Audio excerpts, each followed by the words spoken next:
Hola, buenas tardes. ¿Me escuchan los que están conectados? Para que me hagan alguna señal, si escuchan. Yo creo que sí.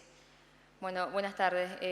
Por favor, para que apaguen también los micrófonos y al final de la sesión los vuelven a encender si tienen alguna pregunta o alguna duda con respecto a la charla.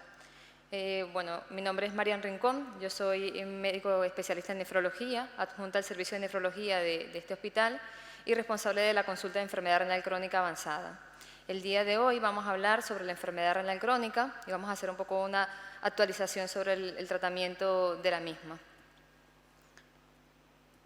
Para comenzar, vamos a hablar un poco sobre lo fundamental, ¿no? ¿Para qué son nuestros riñones? ¿Para qué sirven? ¿Y cuál es la función principal de esto? Nosotros tenemos dos riñones que están localizados a nivel abdominal en la parte posterior del abdomen, en una zona que es llamada retroperitoneo. Se encuentran a ambos lados de la columna, a nivel de la columna lumbar, y estos dos riñones reciben aproximadamente el 20% del gasto cardíaco. Esta sangre que la reciben para depurarla, para hacer un proceso de limpieza y depuración de sustancias tóxicas, y esa sangre ya depurada sale a través de la vena renal, va a entrar a través de la arteria renal, que cada riñón tiene una arteria y una vena renal, y entra esa sangre, se depura y luego sale a través de la vena renal totalmente depurada y ya limpiada el resto del organismo. El riñón tiene además dos uréteres que están a ambos lados de los mismos, por el cual va a salir esa orina que se ha depurado y que esa sangre que se ha depurado, perdón, transformada en orina, y esa orina va a llegar a la vejiga y posteriormente va a salir a través de la uretra al exterior del cuerpo, y es así como se eliminan los desechos que se producen en el interior del mismo y se equilibra en función de lo que consumimos también, ¿no? Ya un momento que están... ¿Ya?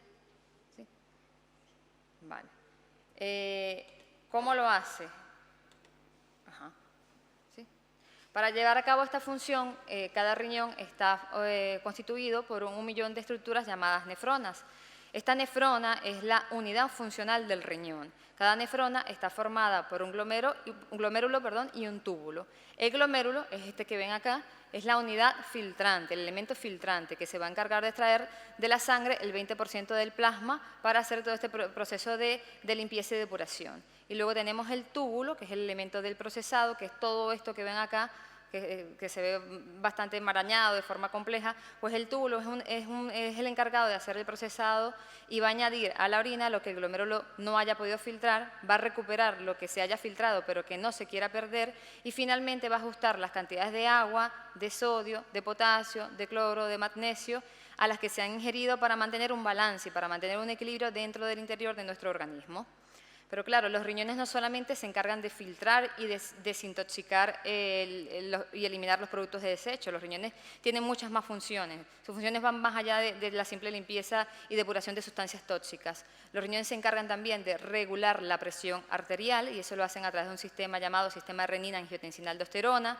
Se encargan también de una función hormonal que va a ser la activación de la vitamina D.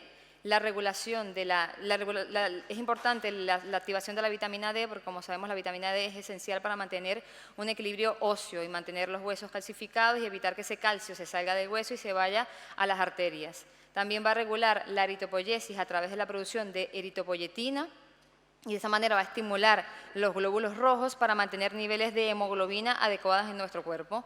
Y además también, bueno, se va a encargar de regular los iones en el interior de nuestro organismo. Va a encargarse de regular el potasio, el cloro, el fósforo, el calcio, el magnesio. Todo esto es muy importante porque alteraciones como, por ejemplo, la del potasio pueden conllevar a alteraciones de la función cardíaca, con arritmias que pueden ser potencialmente graves. Además también se encarga de la gluconeogénesis, el hígado se va a encargar del 90% de la producción de glucosa del organismo, pero el riñón también tiene una función allí aproximadamente en torno al 10%. Entonces, en resumen, el riñón va a recibir esta sangre proveniente del corazón, por eso es que el riñón es tan dependiente del gasto cardíaco, de la función del corazón, para hacer ese proceso de limpieza y también para nutrirse, para mantener su función de forma adecuada. Va a entrar la sangre a través de la arteria renal y desde la arteria renal esa sangre va a entrar a la unidad funcional del riñón, que es la nefrona, donde está el glomérulo, se va a hacer esa especie de limpieza, luego el tubo lo va a recuperar lo que se ha eliminado y que no se quiera perder, y posteriormente la orina va a salir a través de los uréteres ya eliminada y eliminando los tóxicos y ajustando la cantidad de agua que ingerimos para evitar deshidratarnos. Y esa orina va a llegar a la vejiga una vez depurada y va a salir del organismo a través de la uretra. Entonces, la cantidad de filtrado glomerular que se forma en el corpúsculo renal va a ser aproximadamente 125 mililitros por minuto en los hombres y unos 105 mililitros por minuto en las mujeres. Y es lo que nosotros llamamos tasa de filtrado glomerular. Y es lo que nosotros vemos en la analítica junto con la creatinina para valorar la función renal cada vez que vienen a consulta. Ahora, ¿por qué es importante hablar de enfermedad renal crónica? La enfermedad renal crónica es conocida de forma mundial como una epidemia silenciosa, y esto es debido a que tiene un importante impacto en la salud pública y que además la población en general no tiene conciencia acerca de la importancia y la prevalencia que está teniendo la enfermedad renal crónica actualmente, porque normalmente es asintomática hasta estadios avanzados, hasta estadios finales normalmente no hay síntomas.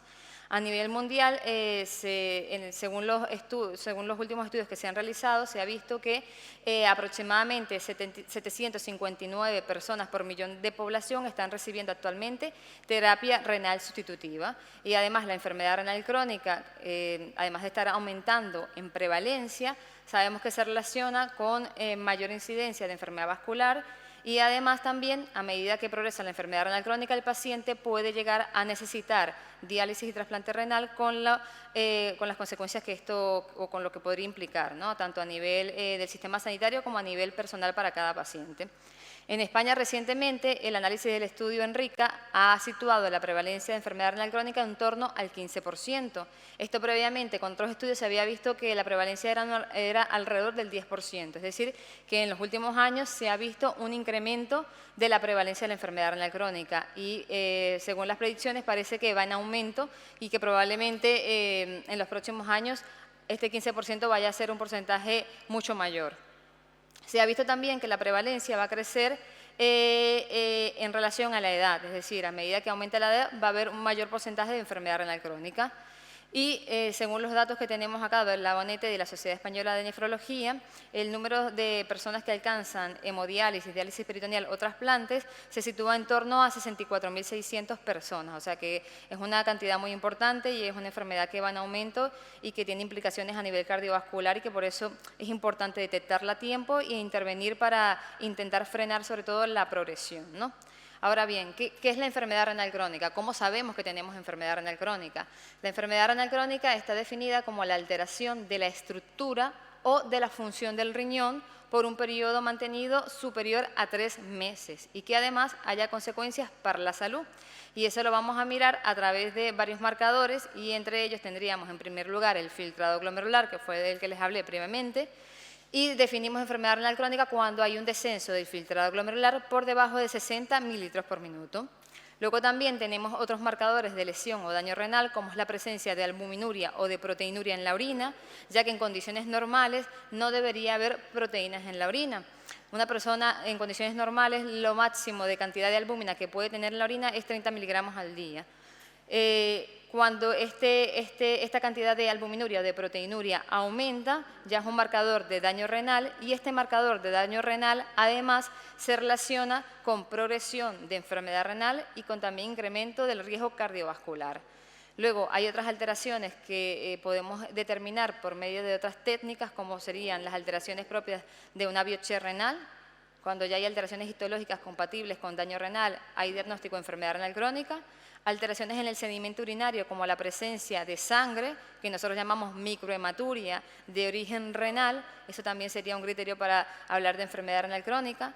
Alteraciones estructurales que se detectan por medio de las técnicas de imagen, como por ejemplo una ecografía, donde esas alteraciones estructurales del riñón puedan producir consecuencias para la salud, por ejemplo la poliquistosis renal o la presencia de dilatación de la vía urinaria con uropatía obstructiva, ¿vale? Porque la presencia de un simple quiste o un quiste simple sin ninguna otra alteración, no se considera una enfermedad renal crónica per se.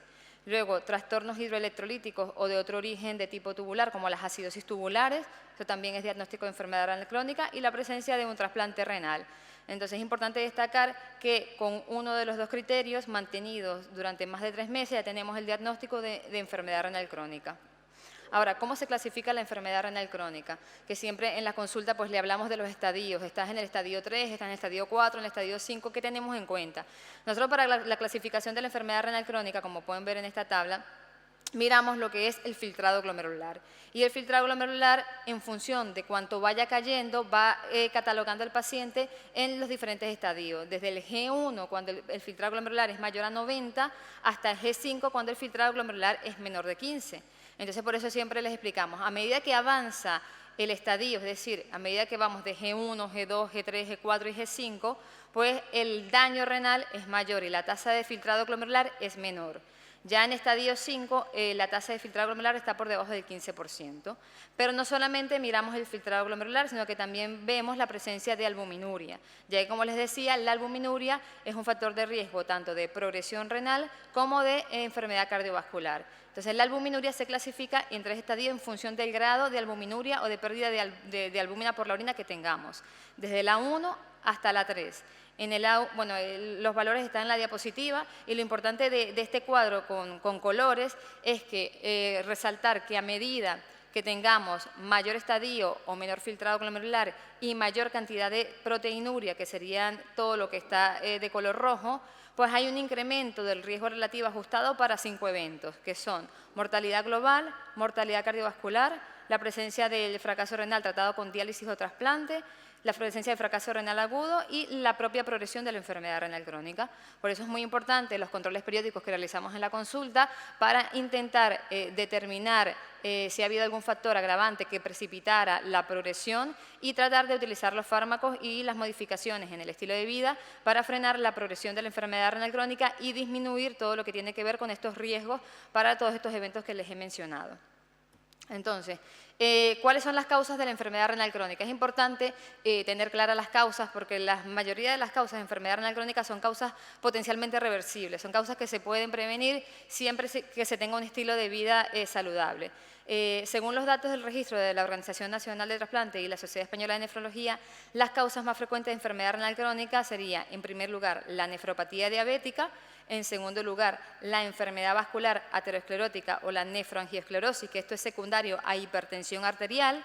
Luego tendríamos la nefropatía isquémica y, por último, tendríamos ya enfermedades glomerularias primarias, que son enfermedades propias del riñón, de lo que es el glomérulo y la nefrona que les expliqué al iniciar la charla.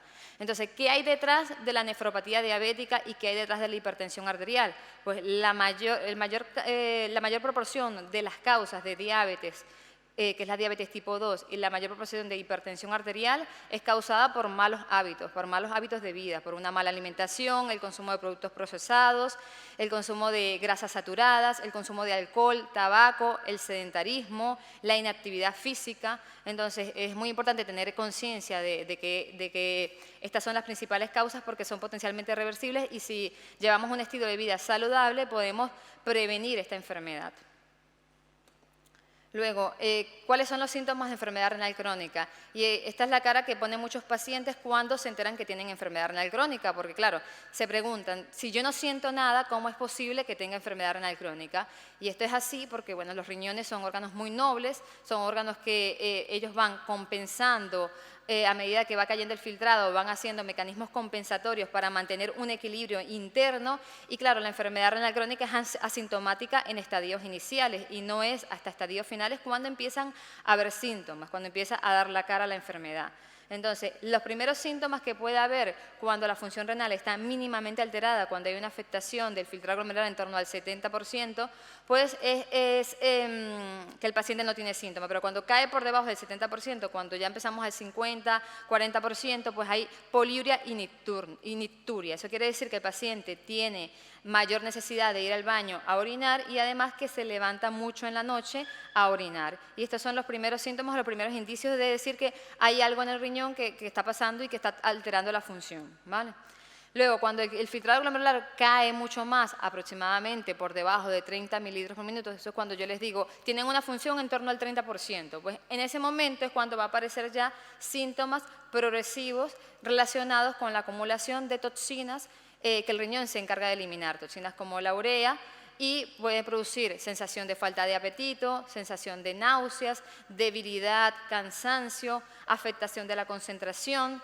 Luego, posteriormente, empieza a haber retención hidrosalina, que es que el paciente empieza a ver las piernas hinchadas, dificultad respiratoria, porque llega un punto en que ese líquido se empieza a acumular en los pulmones y empieza a haber dificultad respiratoria. Luego también puede haber sensación de hormigueo en las extremidades, insomnio y disminución de volumen de orina. Entonces, cuando la enfermedad renal va progresando lentamente y de forma progresiva, incluso hay pacientes que están asintomáticos con una función renal en torno al 10%. Este es un pequeño grupo de pacientes, pero sí que los hay y bueno, son los que más se sorprenden al saber de que tienen enfermedad renal crónica, ¿no? Ahora, ¿cuáles son los factores de riesgo para tener enfermedad renal crónica y cuáles son los factores de progresión que son en los que tenemos que actuar o tenemos que intervenir para frenar este avance y evitar llegar a diálisis? Son muchos factores los que existen, hay factores que son no modificables y factores que son modificables. Aquellos no modificables son aquellos en los cuales no podemos intervenir, que son la edad. A medida que envejecemos va cayendo esta tasa de filtrado glomerular alrededor de 1 mililitro por minuto por año, o sea que a medida que envejecemos es normal tener cierto grado de enfermedad renal crónica. Luego el género masculino tiene mayor predisposición, la raza negra también, y el bajo peso al nacer, pero son factores donde no podemos intervenir. Y luego factores modificables que sí que se ha demostrado, como ya les expliqué, que son las causas fundamentales de la enfermedad renal crónica y que además, una vez diagnosticada la enfermedad, si no se controlan de forma adecuada, van a hacer que progreses mucho más rápido hacia la enfermedad renal crónica terminal y con necesidad de sustituir la función de los riñones. Estas son, pues como ya les dije, la hipertensión arterial, la diabetes, la obesidad, la dislipemia, la presencia del hábito tabáquico, la hiperuricemia y la enfermedad cardiovascular, la presencia de disfunción ventricular o un evento cardiovascular como un infarto, por ejemplo. Existen diferentes estudios que han visto que esto es así y se ha valorado aquellos pacientes donde no hay factores de riesgo y aquellos pacientes con pocos factores de riesgo comparados con aquellos pacientes que tienen entre 8 o 10 factores de riesgo, ¿no? Y se analizó concretamente aquellos pacientes que tenían hipertensión arterial, obesidad, mayor edad, tabaquismo, aumento del perímetro abdominal, que el aumento del perímetro abdominal se relaciona directamente con riesgo cardiovascular, colesterol LDL elevado, colesterol HDL disminuido, hipertrigliceridemia, diabetes y sedentarismo. Y se vio cómo la prevalencia de la enfermedad renal crónica aumentaba muchísimo, hasta un 50%, en aquellos pacientes con 8 o 10 factores de riesgo, que es frecuente verlo en la consulta. O sea, lo más frecuente de ver en la consulta es pacientes que tengan todo este tipo de comorbilidades, ¿vale? Luego, pacientes con 2 factores de riesgo tenían solamente un 10% de probabilidad de tener enfermedad renal crónica y aquellos pacientes sin estos factores de riesgo tenían solamente un 4% de riesgo de tener enfermedad renal crónica. De allí pues la importancia de lo que les vengo hablando, ¿no? Ahora, también me gustaría pues, hacer énfasis en el tema de la obesidad y su relación con la enfermedad renal crónica, pues se ha visto que numerosos estudios han demostrado que la obesidad es un factor de riesgo tanto de iniciación como de progresión y aproximadamente un 80% de las personas que tienen obesidad tienen más probabilidades de tener enfermedad renal crónica. La obesidad va a favorecer la aparición de la hipertensión arterial, de la diabetes tipo 2 y estas dos alteraciones someten a un sobreesfuerzo a los riñones, haciendo posible la presencia de la enfermedad renal crónica. Ahora bien, ¿cómo podemos o qué podemos hacer nosotros para retrasar la progresión de la enfermedad renal crónica una vez diagnosticados, ¿no? Es decir, ya tenemos la enfermedad renal crónica establecida, tenemos la alteración del filtrado o la presencia de proteinuria o de otro marcador de daño renal y estamos en la consulta para pues, detener o intentar detener esa progresión y alargar el mayor tiempo posible la situación de prediálisis y no llegar a necesitar un trasplante o una terapia sustitutiva renal y además también queremos protegernos del riesgo cardiovascular que implica ya de por sí tener la enfermedad, ¿no? En primer lugar, lo fundamental es la identificación precoz. Mientras antes detectemos la enfermedad renal crónica, mientras se detecte en estadios iniciales, mucha más probabilidad de intervención tenemos y mucha más probabilidad de que ese deterioro sea muy lento, sea muy progresivo y que incluso los factores de riesgo cardiovascular disminuyan, ¿vale? Entonces, actualmente el cribado de la enfermedad renal crónica está indicado en poblaciones de riesgo y se recomienda hacerlo por lo menos una vez al año con una analítica de sangre para determinar la creatinina y el filtrado glomerular y un sedimento de orina para ver la presencia de albuminuria, que es el principal marcador de lesión renal, ¿no? Se recomienda hacerlo en pacientes con hipertensión arterial, con diabetes, con obesidad, pacientes mayores de 60 años de edad, porque es como les comentaba, cuando empieza a caer progresivamente el filtrado glomerular, pacientes obesos con un índice de masa corporal mayor a 30, diabetes tipo 1 cuando llevan 5 años del diagnóstico, y aquellos pacientes también que tengan antecedentes familiares, pacientes con antecedentes familiares de enfermedad renal crónica que hayan recibido diálisis, que hayan recibido un trasplante, pues es importante que se hagan un chequeo anual para descartar la presencia de enfermedad renal crónica. También aquellos que tengan infección del tracto urinario, alteraciones de la vía urinaria, pacientes con tratamiento prolongados que pudieran tener efecto tóxico en el riñón y pacientes con infecciones crónicas o enfermedades autoinmunes, ¿vale? Principalmente esta es la recomendación del cribado de enfermedad renal crónica.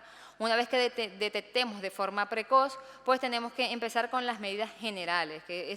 A mí me gusta hacer mucho énfasis en esto porque es donde ustedes como pacientes pueden intervenir. Ya depende de ustedes si intervienen en estos factores para retrasar el avance de la enfermedad. Porque la otra parte es el tratamiento farmacológico, que daré unas pinceladas más adelante, donde intervenimos nosotros y lo tenemos bastante claro. Pero es muy importante concienciar al paciente acerca de la importancia que tiene de que empiece con las medidas generales y son medidas que voy a explicar a continuación. En primer lugar, evitar los hábitos tóxicos, ¿no? Se recomienda evitar o tener abstinencia del hábito tabáquico y de las drogas, eso es fundamental, o sea, cero tabaco. Hay muchos pacientes que llegan y tienen enfermedad renal crónica y continúan con el hábito de fumar. Esto afecta todo el endotelio vascular, es decir, el endotelio de las arterias, produciendo rigidez y aumentando la hipertensión arterial y el daño también renal, además de que fumar se relaciona, como sabemos, con diferentes tipos de cáncer, no solamente cáncer de pulmón, sino también de vejiga, cáncer renal, etcétera. Entonces, eso eliminarlo. Luego, en cuanto al alcohol, pues bueno, aquel paciente que de forma social quiera hacerlo, se considera tolerable hasta 12 gramos de etanol, que sería pues una cerveza o 150 cc de vino, pero eso sobre todo de forma ocasional. Luego, muy importante, la realización de ejercicio físico, 30 a 60 minutos de ejercicio físico moderado de 4 a 7 días por la semana. Hay pacientes que no pueden hacer ejercicio físico porque son pacientes que tienen otras limitaciones funcionales o que tienen insuficiencia cardíaca, pero intentar mantenerse lo más activo posible, evitar el sedentarismo, porque el sedentarismo conlleva a pérdida de masa muscular, conlleva a retención de grasa y sobre todo aumento del perímetro abdominal que se relaciona con riesgo cardiovascular. Luego, el manejo nutricional de forma general es una dieta balanceada, de tipo mediterránea, intentar evitar las grasas saturadas y hay que individualizar en función del estadio de la enfermedad renal crónica y en función de las alteraciones analíticas que vamos teniendo. Más adelante voy a explicar un poco sobre el consumo de sal y sobre el consumo de proteínas para dejarlo un poco más claro. Y en cuanto a la hidratación y el volumen de orina, es muy importante asegurar una ingesta hídrica adecuada. Esto también es importante tener claro que hay que individualizarlo en función de la comorbilidad que tenga el paciente. Es decir, si el paciente tiene insuficiencia cardíaca con disfunción ventricular, pues no va a poder ingerir la misma cantidad de agua que un paciente que no tenga patología cardiológica. Entonces, se individualiza en función de las patologías que tenga y además del volumen de orina que el paciente produzca. Normalmente, de forma general, se recomienda ingerir más o menos la cantidad de orina que produzca, más 500 cc al día, que es lo que se puede perder por medio del sudor, por medio de las heces, etcétera, ¿no?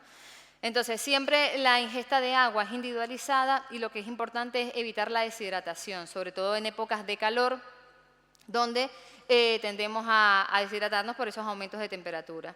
Y importante, como les he dicho, evitar el sobrepeso por lo que les he explicado, que hace que el riñón hiperfiltre, que trabaje mucho más y además que aumenta también la presencia de proteínas en la orina, que es el marcador de daño renal principal, ¿no?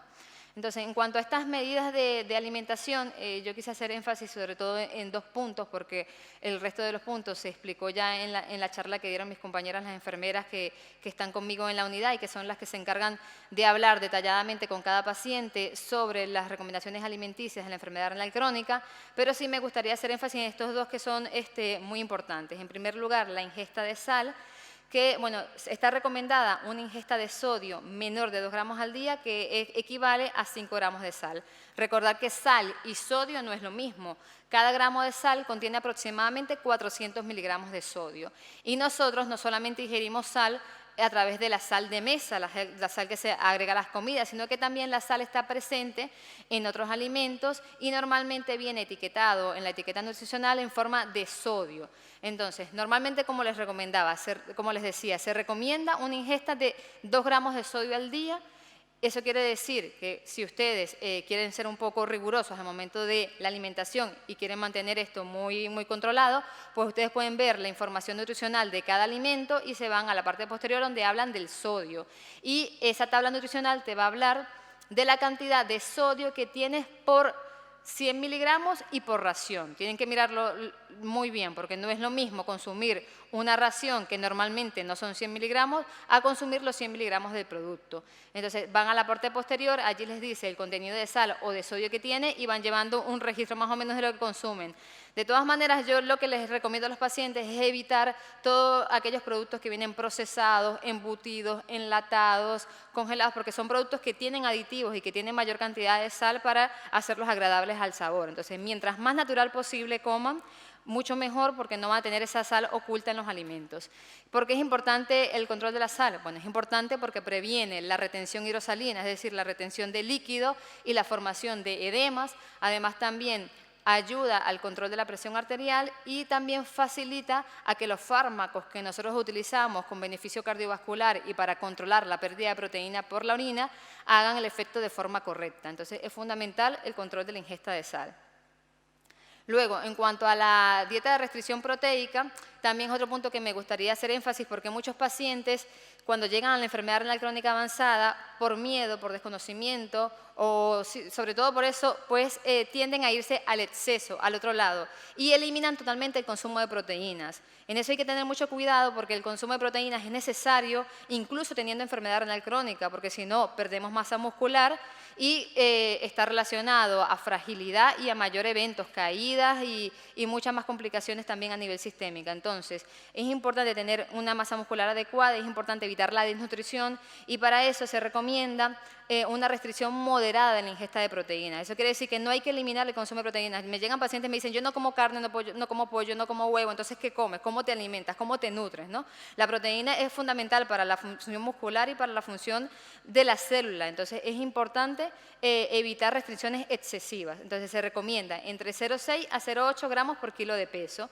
Eso quiere decir que si la persona pesa en torno a 70 kilogramos, multiplica su peso por 0,8 y debe consumir en torno a 42 a 56 gramos de proteínas al día.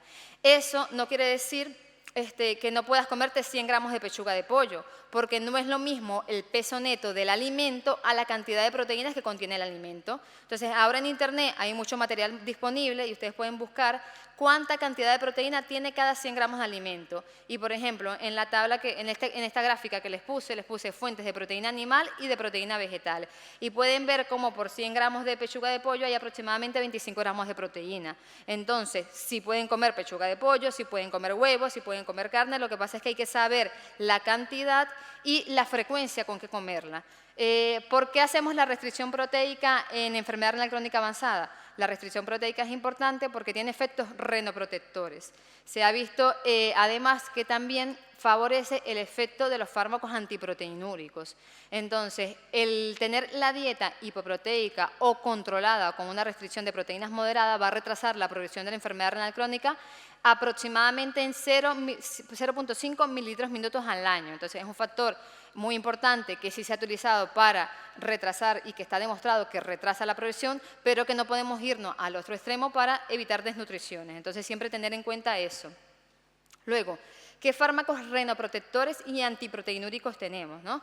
Estos fármacos existen desde hace mucho tiempo, estos fármacos los utilizamos de forma continua en la consulta y son fármacos conocidos como bloqueantes del sistema de renina-angiotensina-aldosterona o antagonistas del receptor de la aldosterona. Y son fármacos que nos van a ayudar a controlar esa pérdida de proteínas por la orina. Son fármacos además que tienen efectos a nivel cardiovascular con protección y con mejoría de la función ventricular y que además nos ayudan a eso, a retrasar esa progresión de la enfermedad renal crónica. Entonces, algo importante a tener en cuenta y que me gustaría que les suene, porque ya esto es indicación por parte del nefrólogo, pero que les suene que bueno, son fármacos que se utilizan para proteger el riñón y que es cierto que puede haber una caída inicial del filtrado glomerular o un aumento de la creatinina que se tolera hasta el 30%, pero que es inicial, porque muchos pacientes lo suspenden, hay pacientes que ven las analíticas o que llegan y se enteran que les ha caído un poco el filtrado y se asustan y quieren suspender la medicación.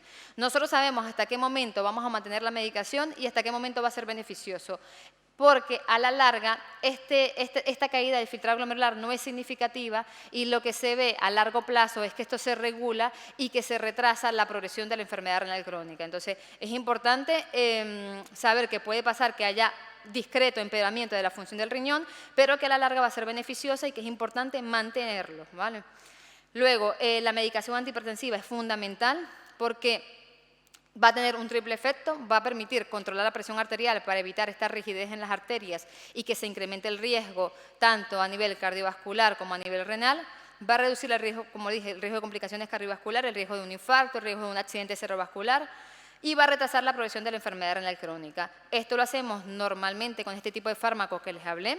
Y el objetivo de control o de cifras de presión arterial va a ser por debajo de 140-90 aquel paciente que lo tolere. Hay pacientes añosos que no toleran cifras de presión arterial tan bajas porque son pacientes con una rigidez muy importante en la pared de la arteria que cuando baja mucho la tensión arterial se sienten mareados, se sienten débiles y esto tiene que ver porque hay hipoperfusión. Entonces, en este tipo de pacientes vamos a ser nosotros los nefrólogos un poco más flexibles, pero esto se va a individualizar en función de la tolerabilidad y el impacto que haya en la función renal y también con las analíticas. Entonces, importante el control de la presión arterial que mandamos de forma rutinaria a los pacientes con enfermedad renal crónica para garantizar el objetivo de control de presión arterial, que como ya les digo, de forma general en un paciente joven y que tolere sería idealmente por debajo de 140-90. Y para eso utilizamos los fármacos, pero también es muy importante todas las medidas que les expliqué inicialmente del control de peso, de la alimentación, del consumo de sal, del ejercicio físico, etcétera, ¿vale? Luego, otro objetivo importante y que nos ayuda también a retrasar la progresión de la enfermedad renal crónica es el control de la diabetes. Porque si la diabetes no se tiene controlada, no solamente te va a ayudar y te va a dañar el riñón, sino que va a hacer que progrese mucho más rápido hacia enfermedad renal terminal y además va a afectar otros órganos como el corazón, el cerebro, los ojos con la retina, los nervios, generando polineuropatía diabética y estas son lesiones que normalmente son irreversibles. Entonces es muy importante el control de la diabetes. Nosotros para el control de la diabetes normalmente vemos un parámetro que se llama hemoglobina glicosilada y lo ideal es que el paciente lo tenga por debajo del 7%. Últimamente he visto muchos pacientes que están fuera de objetivos con hemoglobinas glicosiladas en torno a 8, 9% y eso bueno, le viene muy mal para el riñón y para todos los órganos en general. Entonces, acá les traje solamente a modo general para que tengan un poco de idea de cómo se maneja la diabetes en el paciente con enfermedad renal crónica y el primer escalón, como en todo lo que les he venido hablando, son los hábitos de vida. La nutrición, la actividad física y posteriormente el uso de fármacos. Normalmente nosotros nos vemos obligados a utilizar fármacos porque la mayoría de pacientes no hace las tareas, no hacen lo que tienen que hacer en el primer escalón y utilizamos fármacos como la metformina, que las utilizamos hasta cierto grado de filtrado glomerular porque posteriormente no se pueden utilizar. Y luego hay dos fármacos nuevos que estamos utilizando mucho, también para que les suene, y que son importantes porque se ha visto que han demostrado beneficios a nivel cardiovascular y a nivel renal al controlar los niveles de azúcar, los niveles de glucosa, la hemoglobina glicosilada y también en aquellos pacientes que no son diabéticos también se están utilizando con beneficios a nivel de retrasar la progresión de esta enfermedad renal crónica y a nivel de protección cardiovascular. Entonces son fármacos que nosotros estamos utilizando cada vez con más frecuencia y bueno, cuando el paciente tiene indicación se le explicará en la consulta, pero que sepan que estas estrategias de tratamiento son nuevas y que a nosotros nos ha venido muy bien porque creo que nos va a ayudar a retrasar esta progresión de la enfermedad renal crónica y a proteger también el riesgo cardiovascular. Entonces nos verán utilizándolos en la consulta. Luego, ¿qué otras medidas tenemos para disminuir el riesgo de progresión? Pues evitar la nefrotoxicidad. Es muy importante que el paciente renal esté consciente de que debe evitar el uso de fármacos llamados antiinflamatorios no esteroideos, porque son fármacos muy habituales, muy utilizados, muy nobles y muy buenos en pacientes que no tienen problemas renales. Son fármacos que ayudan al control del dolor y son aquellos que se llaman ibuprofeno, ketoprofeno, enantium, pero que a nivel renal, por la hemodinamia renal, no viene bien, nos puede alterar la función del riñón y puede hacer que la enfermedad renal progrese. Entonces, siempre avisar cuando vayan a otro médico, al médico de cabecera, o si tienen algún traumatismo, lo que sea, avisar que son pacientes con patología renal y que no pueden utilizar antiinflamatorios no esteroideos. Y siempre que les indiquen algún fármaco, pues consultarlo con el nefrólogo para saber si se puede utilizar, ¿vale? Entonces, mucho cuidado con este tipo de fármacos que son llamados antiinflamatorios no esteroideos. Luego, importante también la prevención de la nefrotoxicidad por el uso de contrastes intravenosos. Normalmente siempre se consulta con el nefrólogo, siempre aquel médico que va a indicar una prueba y que sabe que el paciente tiene enfermedad renal crónica lo consulta primero, y lo que se intenta es evitar aquellas pruebas que lleven contraste. Si la administración del contraste es necesaria para poder hacer el diagnóstico de otra enfermedad, o por ejemplo el paciente tiene un infarto y hay que hacerse un cateterismo, pues hay que utilizar el contraste. Se utilizan ciertas medidas para proteger el riñón, ¿vale? Y se evitan administraciones repetidas de este contraste. Sin embargo, siempre está el riesgo de una patología que se llama nefropatía inducida por contraste, que es cuando aparece deterioro de función renal mayor al 30% por encima de la función renal que el paciente tenía normalmente de forma basal los primeros 3 días después de la administración del contraste. Y bueno, por eso es muy importante saber que esta entidad existe para que el nefrólogo sea informado y utilice las medidas preventivas. Entonces, siempre que ustedes, si tienen duda del procedimiento que le van a realizar, avisar, soy paciente renal, lo ideal es no utilizar contraste, ¿vale? Ahora, esas son las medidas fundamentales que tenemos para retrasar la progresión de la enfermedad renal crónica. ¿Qué pasa cuando no se frena esa progresión? El paciente no hace lo que tiene que hacer y no actúa sobre los factores modificables, o, por desgracia, la reserva funcional es poca, la proteinuria no se logra controlar y la enfermedad renal progresa, enfermedad renal terminal. Pues existen, gracias a Dios, 3 formas de sustituir la función de los riñones. Tenemos la hemodiálisis, tenemos la diálisis peritoneal y tenemos el trasplante renal. Normalmente, estas técnicas se empiezan a necesitar cuando la enfermedad renal crónica avanza al estadio 5 y los riñones ya no trabajan suficiente como para mantener el cuerpo saludable y de forma equilibrada, y no es capaz de eliminar los tóxicos y no es capaz de equilibrar la cantidad de orina con los líquidos que ingerimos.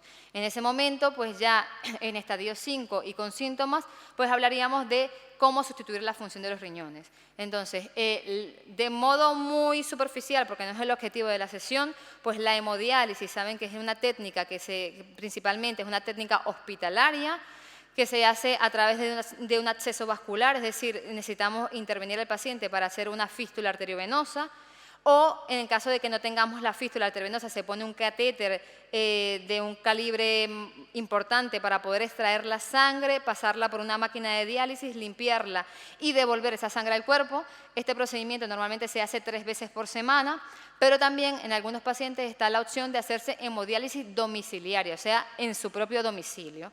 Luego tenemos la diálisis peritoneal, que es una técnica domiciliaria que se hace en casa, y el paciente, por medio de la cavidad abdominal y una cosa que llamamos peritoneo, se va a conectar a través de un catéter que se pone a nivel de la cavidad abdominal, se va a conectar a una máquina que se va a encargar de hacer infusiones de líquido. Ese líquido permanece un tiempo dentro de la cavidad abdominal, normalmente durante la noche cuando el paciente está durmiendo, se limpia la sangre y otra vez el líquido sale fuera del cuerpo, y durante el día normalmente el paciente pues hace sus actividades. Esta técnica sí que se hace casi 5 o 6 días a la semana, eso es en función de las características propias de cada paciente. Hay algunos que tienen 1 o 2 días libres. Y luego, por último, tenemos lo que sería el trasplante renal, que el trasplante renal sería la técnica de elección para sustituir la función de los riñones. Ahora, ¿cuándo se inicia diálisis? Como le comentaba, normalmente se hace en el estadio 5, pero la sustitución de la función del riñón va más allá de una alteración analítica. No se ha establecido claramente un valor del filtrado glomerular a partir del cual se debe iniciar diálisis. Sin embargo, cuando los niveles de urea están por encima de 100 y el filtrado está por debajo de 10 mililitros minuto, es cuando empiezan a aparecer las manifestaciones clásicas de la uremia y es cuando ya empezamos a hablar de que hay necesidad de diálisis. Normalmente, la hemodiálisis no solamente se inicia en función de la tasa de filtrado glomerular, sino cuando hay aparición de síntomas a pesar de que se ha ajustado el tratamiento para evitar estos síntomas. Síntomas como los que ya comenté, síntomas como edematización, que es cuando se te hinchan las piernas mucho, que empieces con líquido y con sensación de falta de aire, que la urea sea muy elevada, que no se controle el potasio, que no se controle el fósforo, que no se controle la acidez. Todas esas cosas son parámetros que tenemos en cuenta para iniciar la diálisis. No solamente es el filtrado glomerular. También hay pacientes que tienen un filtrado glomerular en torno a 20, que en teoría no estarían en estadio 5, pero que tienen patologías cardiológicas que hacen que manejen mal el volumen y tienen episodios repetitivos de insuficiencia cardíaca. En ese momento, a pesar de que tengas todavía un filtrado glomerular en torno a 20, es muy probable que se necesite empezar la diálisis. Por eso siempre el inicio de la diálisis es individualizado en función de los parámetros analíticos y de la clínica que tiene el paciente. Ahora, como les decía, por último, hablar un poco de lo que es el trasplante renal. Como les decía, el trasplante renal es la técnica de elección para sustituir la función del riñón porque comparada con la hemodiálisis y la diálisis peritoneal mejora la supervivencia y mejora la calidad de vida. Y además es menos costoso. Sin embargo, lamentablemente, la demanda de este órgano supera la oferta y por lo tanto la candidatura del trasplante renal debe hacerse de forma minuciosa y requiere un tiempo para poder hacerla de forma completa. Idealmente se valora si un paciente es candidato a trasplante renal cuando se encuentra con una enfermedad renal crónica avanzada estadio 4. El trasplante renal de elección es el trasplante de vivo anticipado y es también el que se está fomentando un poco desde la Sociedad Española de Nefrología, ya que el trasplante de donante cadáver ha disminuido en los últimos años porque la mortalidad por traumatismo craneoencefálico ha disminuido bastante, gracias a Dios. Entonces, la oferta de un riñón de donante cadáver cada vez está siendo un poco más limitada. Entonces, se está fomentando el trasplante de vivo anticipado y esa valoración se recomienda hacerla normalmente cuando estamos en estadio 4 con un filtrado en torno a 18-20%. Es importante que la evaluación va a depender del bienestar que tenga el paciente, de la gravedad de las enfermedades acompañantes que tenga y de la necesidad de realizar pruebas que puedan comprometer la función del riñón. Y además que los candidatos a donar un riñón vivo deben ser pacientes con mayoría de edad, deben tener un estado de salud idóneo, un estado físico y un estado psíquico bueno, no deben tener como enfermedades acompañantes importantes y además debe haber conformidad para la donación una vez explicados los riesgos y beneficios de donar un riñón. Además debe haber ausencia de coerción o de compensación económica, pero bueno, que es importante que tengan en cuenta que el trasplante de vivo anticipado es una posibilidad y en caso de tener la opción, pues se valorará conjuntamente si son candidatos a realizarlo.